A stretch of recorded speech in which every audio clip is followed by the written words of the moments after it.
Menteri Ramba ke Jelau Konrad Kisangma kan riu trek jeliu loong ke Sorkar ke Pynlut Kumba riu spa Klur tingkang man ke Snem na ke jing mi jong ke Jela ban si ke jing Pynlut beper ke baken thop ke jing Thied Bording habakan sikila patai kubor sangma ulong bala Thied kuma lai Klur ke Bording man ke sngi namar ke jing long jing man hakatna Bording ke ba ngi don menta kumta ladakani ke jing long kan beteng hadu sispa sngi banwan on Pynlut hadu kumba lai spa Klur susu tang man Thied Bording ban penne yakani ke jing Pynlut Bording.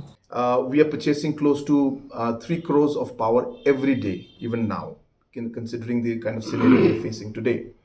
Hence, if the situation continues for the next 100 days, we'll be spending an additional 300 crores just to buy power, just to maintain this level of, the load shedding that we have.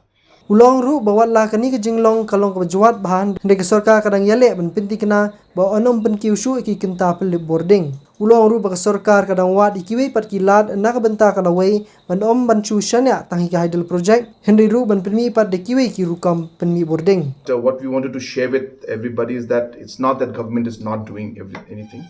We are trying our best to ensure that we're able to maintain things as it is right now.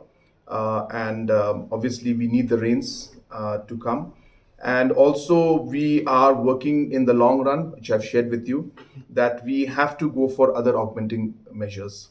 So therefore this solar mission is meant to be one of those measures. It will take time. Usama ulong ru bahaki ar laisam ki banwan ke Jela ke sayu isu man permi Bording na ka jing shit ke sngi na taki thermal power plant man pergi isu ke jing permi Bording ha ke Jela. We are hopeful that we'll be able to start the thermal plants also, and that may be a long-term solution that we may see in the next 2 to 3 years to 4 years time.